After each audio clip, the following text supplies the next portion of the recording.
Under presidential donations, State House requires Uganda shillings 83.033 billion to facilitate payment of pending donations, but only Uganda shillings 53.033 billion is provided for in the MTF ceiling, resulting into a funding gap of Uganda shillings 30 billion Uganda shillings. That's very terrible.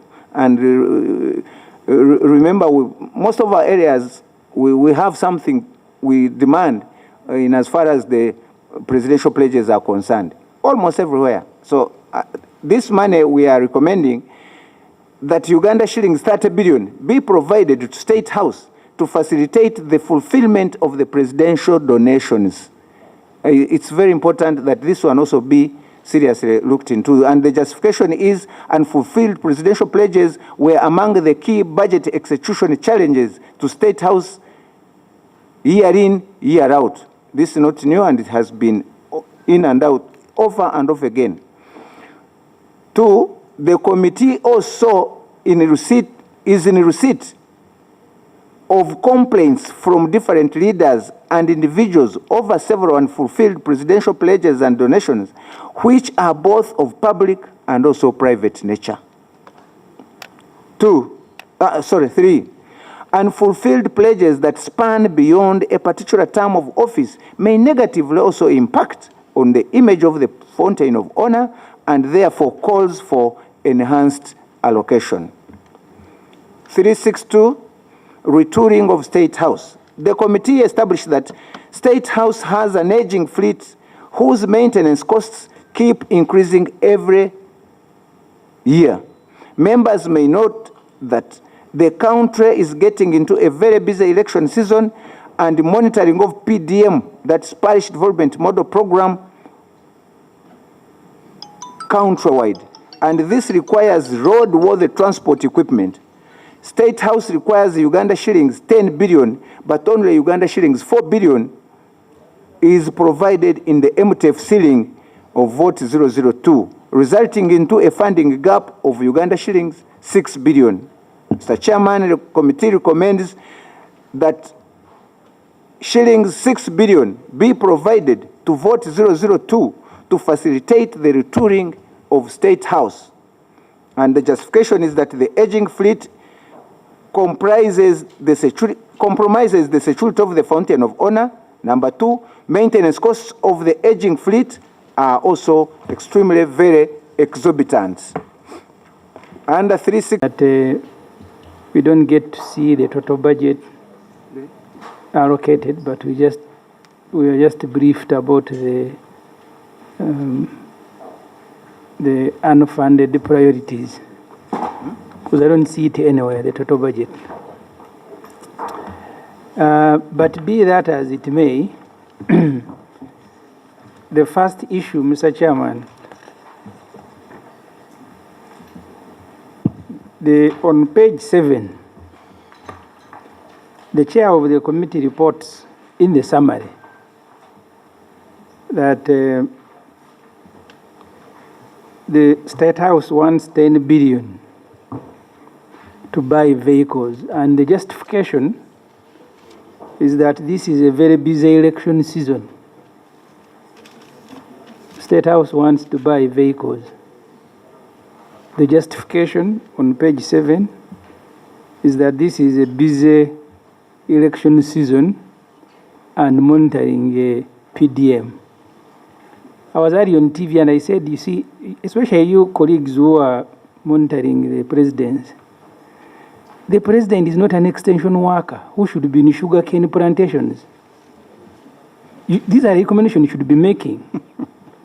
You need to establish a serious extension work system that goes to sugar canes, to banana, but you have a head of state becoming an extension worker. The other day you saw him on a bicycle with Bisanja. This is ridiculous. But also you cannot justify buying of vehicles for NRM campaign and you put it in the national budget, that we buy him vehicles because he has a campaign period. And then I am also interested, Chairman, because this is at mainly the policy issues at this stage. My knowledge of State House under the Presidential Emoluments and Benefits Act is that actually it is a residence where the president and the family and wife should stay. By recommending that we put their money, you are committing a crime. Because that's what the law says. You provide the president with a limousine, with a escort vehicle, and a residence. So you're now saying we need to put money in the residence, including money for campaign. The act of the president. I'll go straight to the observations and recommendations. Inadequate office accommodation for the RDCs. You can go to the detailed for the performance and the analysis. All those things are there. But for the sake of saving time, I've gone directly to the observations and recommendations.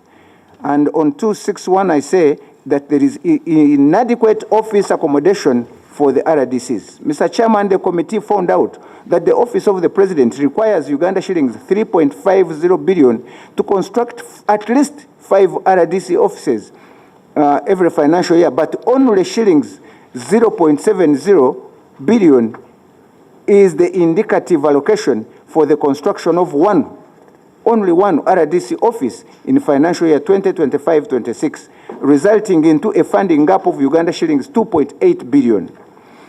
The committee observes that with only Uganda shillings 0.7 billion allocation to construct one RDC's office in each financial year, it will take government of Uganda more than 100 financial years to address the challenge of office accommodation for the RDCs. You all know, you come from districts and you know how they are accommodated as far as offices are concerned. The committee, Mr. Chairman, therefore recommends that additional Uganda shillings 2.8 billion be availed annually to vote 001 to enable the Office of the President construct 5 offices each financial year so as to mitigate the challenge of office accommodation of RDCs in the medium term. And I also put there the justification. If you don't mind, I can go through it, can I go through the justification? No. Thank you very much. Commissioners, RDCs. The Office of the President is mandated to, among others, mobilize the population towards achieving socio-economic development, transformation, and prosperity for all. The committee was informed that the Office of the President requires Uganda shillings 21 billion to provide for facilitation to the RDCs, but only shillings 14.8 billion is provided in the financial year 2025-2026 indicative budget, resulting into a funding gap of Uganda shillings 6.20 billion.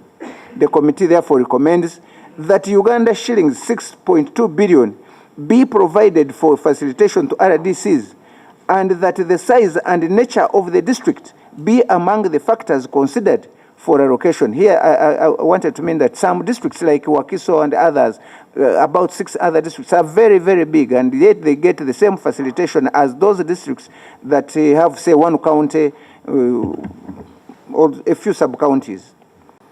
And then you go to the RDCs. I don't know where this will stop. Just this until you got another almost 500 appointed. And now you want the offices. So when will this end? As you construct for the existing one, the president is appointing new ones, creating an existing portfolio on the public service. So can't you recommend, will you feel bad if we recommend that first we reduce the RDCs? They are now like 600. We make them, when the president came here, there were 39 districts. We can have 39 RDCs. That's all.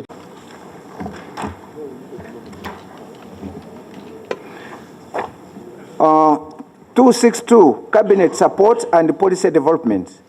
The Office of the President plans to support Cabinet in the consideration of 32 bills, issue extracts of Cabinet decisions to ministers and permanent secretaries, issue 52 agenda for Cabinet meetings to ministers, build capacity of permanent secretaries, Cabinet ministers, and continuous analysis of draft policies.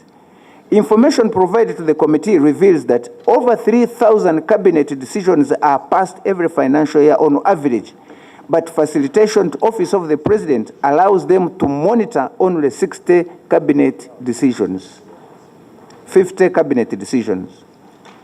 The committee observes that interventions of cabinet support and policy development are critical for effective translation of policies into action, hence service delivery. The Office of the President requires Uganda shillings 4.603 billion to offer cabinet support and policy development, but only a paltry 2.603 billion is in the indicative allocation, resulting into a funding gap of Uganda shillings 2 billion Uganda shillings. The committee recommends that Uganda shillings 2.2 billion be provided to Vote 001 to facilitate interventions of cabinet support and policy development. 263, facilitation for president for... These are ministries under the presidency. They also come to parliament to cry, and then he will say, you guys, you tampered with my priorities in the budget. So can I ask the chair, Mr. Chair Budget, to tell us why is this money provided, especially because these ministries are directly supervised by the president. So when you met them, what did they tell you? Because budget committee and you are now going to be accused of tampering with the priority. The one setting the priority does not think that garbage collection is a priority. He has given zero money. And you and I, we can only cry. So tell us, when you met them, what justification did he give, having appeared like he was really concerned when people died in Kitezi? Then the RDCs, finally, Chairman, sorry I've taken long. Some of the recommendations coming from committees should be to do away with all these. Let me start with these ministries for Karamoja, for Teso, for Soga, for what. This one, the recommendation would be just to do away with them. They are useless.